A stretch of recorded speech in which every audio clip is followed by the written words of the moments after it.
hilang itu bicara bicara rusak bicara rusak ya, bukan bicara hilang. Tapi kan ini hilang masalahnya. Itu.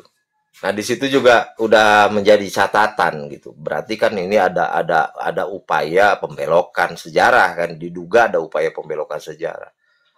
Yang menjadi pertanyaan saya hari ini justru apakah ini memang unsur kesengajaan untuk membelokkan sejarah, menghilangkan fakta-fakta dan data yang ada, diganti dengan fakta baru gitu kan, memunculkan nisan baru.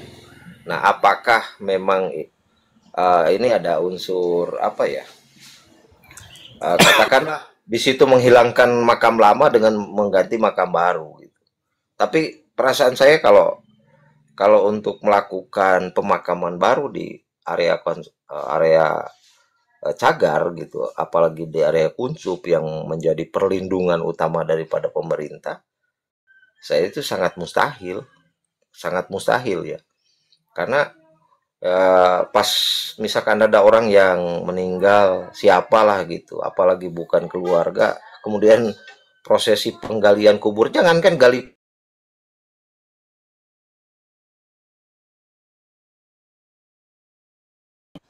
Yo, rambut kilo anak. Iki ireng iki putih iki mangep juri putih iki. Mbok tambah ngene iki.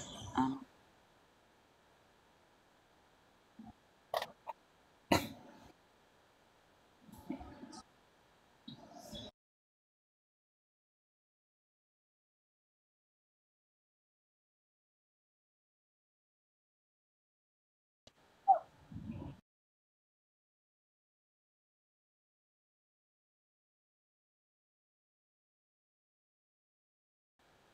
Iya,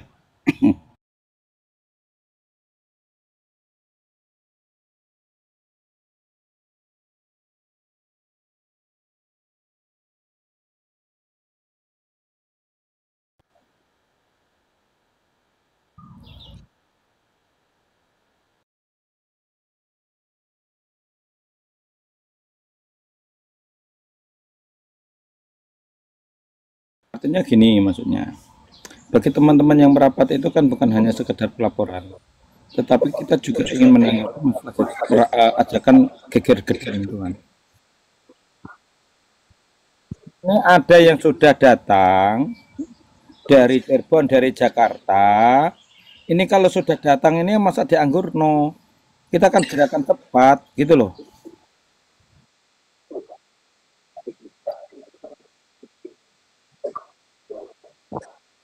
Jadi nanti penentuannya itu kapan dan kapannya itu harinya kita melalui grup nanti. Ya. Oke.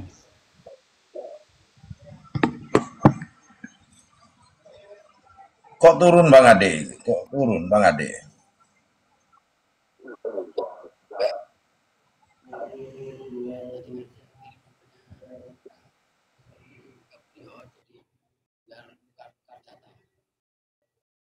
Pak Ade kok turun, Pak Ade?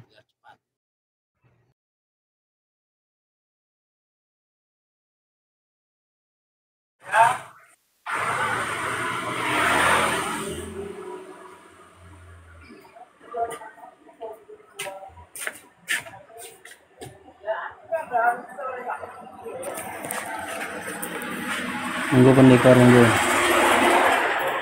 Assalamualaikum saudara-saudara. Salam.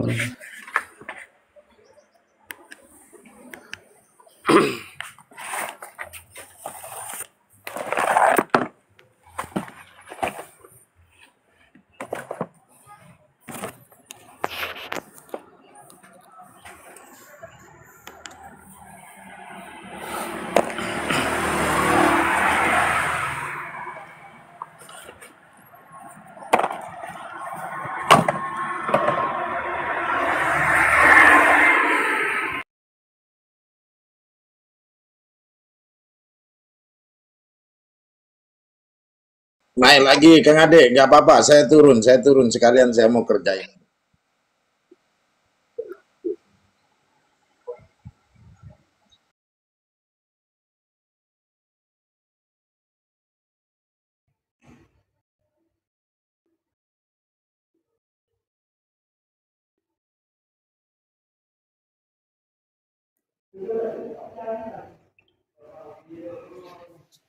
Aduh, mohon maaf nih sinyalnya saya tadi terpental putus.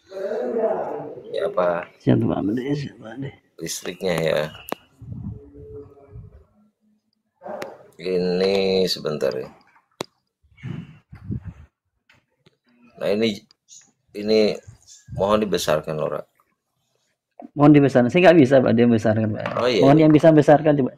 Jadi kan mohon Pak Ade, besarkan sendiri Pak Ade, bisa Pak Ade. Oh iya ya. Gimana ya? Sebentar. Kalau Momot bisa besarkan sendiri. Nah itu. Ini ya. Nah ini ada jadi terbagi 3 zona. Ini garis besarnya saja saya berani nampilkan. Zona ring 1, ring 2, ring 3 yang dimaksud itu. Nanti untuk skalanya luasannya berapa yang ada di zona 1 atau yang di kuncup itu yang di ring utamanya bolehlah kalau yang mau minta DM aja lah nanti. Sudah saya Kang Ade tak WA tadi. Oh siap. Oke. Siap. Nah ini yang jadi terbagi dari ada detailnya nanti skalanya juga semua ada berapa luasan yang ada di zona sangat utama ya, zona perlindungan gitu, artinya tidak sama sekali di situ untuk tidak melakukan kegiatan apapun yang merubah ornamen yang ada ataupun situasi kondisi yang ada gitu. Karena itu dilindungi undang-undang ya.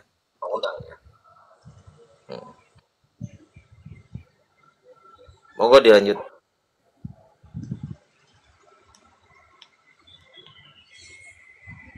Moga-moga.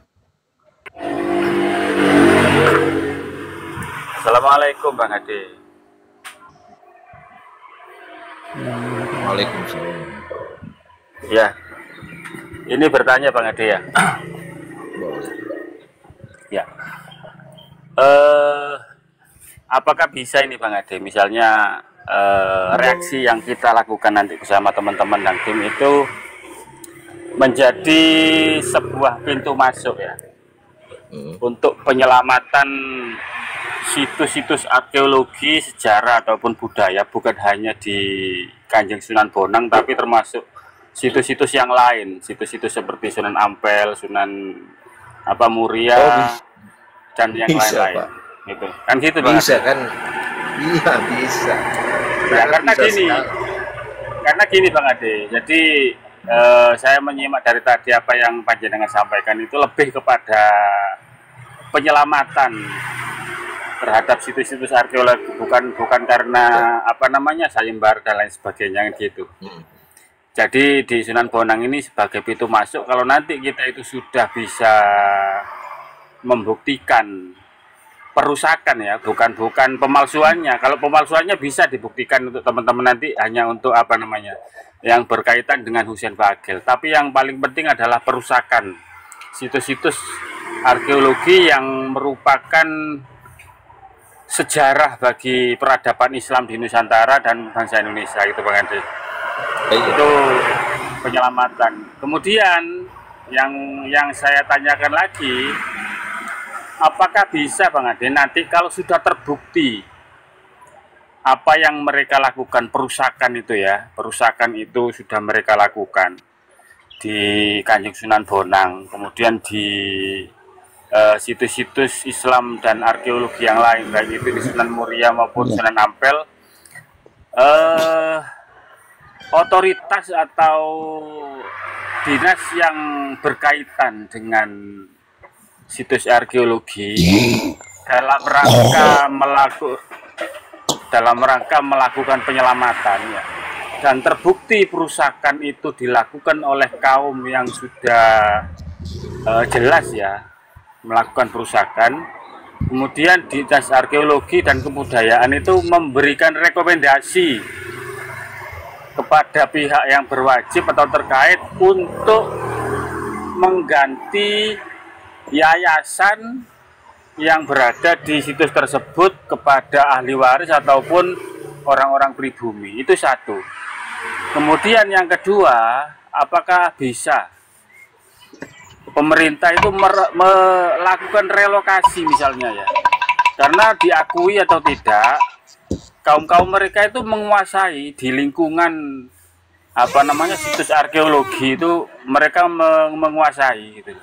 Apakah bisa misalnya pemerintah memberikan rekomendasi untuk merelokasi mereka itu, Bang Ade? Monggo Bang Ade, terima kasih sementara itu Bang Ade. Yang pertama berkaitan dengan pelestarian ya, dengan taruhlah saya kan bicara kausal ya, bicara luas. Artinya tidak terpaku kepada Karimun Jawa. tidak terpaku kepada situsnya cagar budayanya Sunan Bonang saja. Artinya kan ini bicara undang-undang, bicara universal. Jadi Bang Garuda di mute bocor suaranya.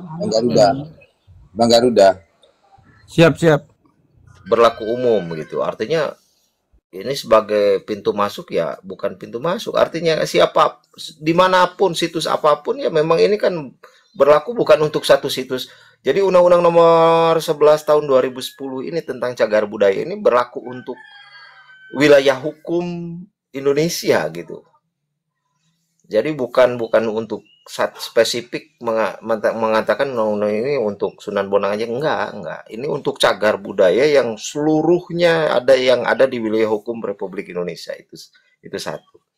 Nah, yang kedua mungkin maksudnya bukan, maaf ya saya luruskan, mungkin maksudnya bukan relokasi ya, artinya mengganti pengelola gitu. Kalau relokasi itu pemindahan. Kalau cagar budaya nggak bisa direlokasi ya. Memang justru cagar budaya itu ditetapkan di situ untuk dilestarikan. Maksudnya maaf Ade. Yang saya maksud relokasi bukan cagar budayanya, tapi kaum Ba'alawi yang menguasai lingkungan sekitar cagar budaya tersebut, seperti Sunan Ampel dan Sunan Bonang itu kan lingkungan sekitarnya kan dikuasai oleh mereka. Kalau di di zaman Belanda itu memang mungkin bukan merelokasi maksudnya. Kalau relokasi itu bahasa relokasi itu Pak, mohon maaf tapi ya, relokasi itu memberikan tempat baru gitu ya. Iya, dipindah. Yang dipindahnya yang apanya nih? Ba'alawi yang ada di sekitar makam. Oh, makam-makamnya. Bukan orang-orang. Iya, kalau orangnya masyarakat. Ya, bukan relokasi itu artinya begini loh. Maksudnya kan itu sekarang dikelola cagar itu sama yang pengetahuan saya dititip kepada Yayasan Mambarot. Kemudian kalau memang di situ ditemukan ada penyimpangan atau ada pelanggaran yang bertentangan dengan cagar budaya, ya itu bisa dicabut, bisa dikembali, misalkan bisa ditunjuk pengelola baru, gitu loh. Artinya kan sekarang Yayasan Mambarot itu kan orangnya dalamnya kan para Habib itu kan. Ya, betul itu Bang Ade. Kalau memang ditemukan adanya penyimpangan, pembelokan fakta gitu kan, ya katakanlah bertentangan dengan undang-undang perlindungan cagar budaya juga, ya itu diganti. Bukan hanya diganti, nanti kan akibat hukum kalau memang terbukti secara sah dan meyakinkan bahwa ada pelanggaran di lokasi cagar itu, ya yang paling bertanggung jawab pengelola di situ. Ya siapa? Yayasan Mambarot kan itu. Semua penanggung jawab yang ada di yayasan tersebut harus bertanggung jawab. Dan ini kalau ditemukan memang fakta hukumnya, bukan secara pidananya saja, di situ bisa juga dikenakan juangzom, tuntutan ganti rugi secara material. Ya artinya di situ kan udah menghilangkan keutuhan fakta di lapangannya, sejarahnya dan lain sebagainya. Itu kan bisa sah saja ketika masyarakat merasa ini kan bicara masyarakat ya, walaupun saya misalkan warga Jawa Barat juga kan saya masyarakat Indonesia karena ini menjadi situs nasional milik masyarakat seluruh Indonesia gitu kan, menjadi cagar nasional bahwa siapapun orang bisa merasa dirugikan misalkan itu udah ada misalkan perubahan lah daripada artefak-artefak yang ada di situ, itu kan nisan juga masuknya artefak. Artinya kalau memang itu ada upaya penghilangan gitu kan, menghilangkan dengan unsur kesengajaan setelah dilakukan penyelidikan ataupun penyidikan, itu kan bisa dituntut secara pidana dan secara perdata.